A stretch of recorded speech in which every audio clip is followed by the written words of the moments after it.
أحمد إبراهيم مرعو.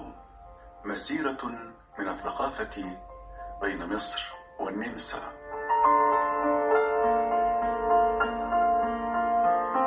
حياة حافلة بالفكر والثقافة والإبداع قضاها أحمد مرعو عبر سنوات عمره التي مر أكثر من نصفها في دولة النمسا، حيث يقيم في العاصمة فيينا منذ عام 1990 ميلادية، وقد حصل على الجنسية النمساوية في عام 2003.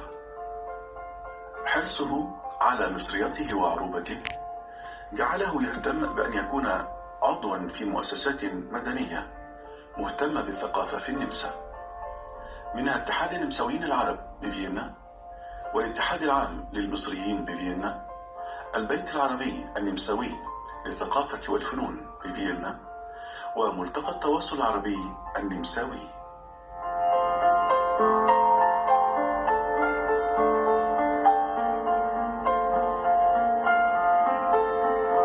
غربة دون اغتراب هو عنوان الديوان الشعري الذي أصدره أحمد مرعو في عام 2021، والذي يرصد فيه علاقته بوطنه وبلده مصر التي ولد وعاش فيها نصف حياته.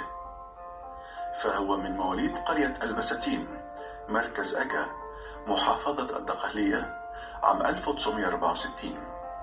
توجد بالديوان بعض القصائد التي ترصد علاقته بالنمسا وحياته فيها منذ عام 1990 ميلادية. اهتم أيضا أحمد مرعو بدراسة الثقافة الإسلامية والبحث والكتابة عنها وتقديم محاضرات في هذا المجال بشكل مباشر أو عبر قناته التي يبثها عبر الإنترنت. كما أصدر كتابا بعنوان عالمية الحج وأثره على الفرد المسلم عام 2018.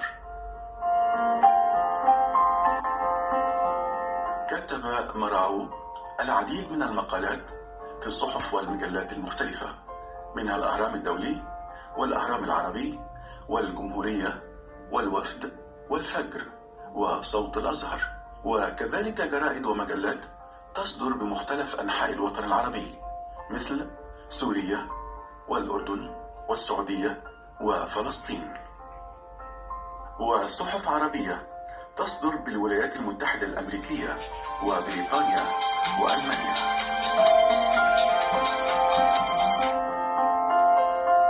ويظل مرعو همزة وصل ثقافية بين الشرق والغرب، حاملا ثقافة مصر على كتفه أينما ذهب.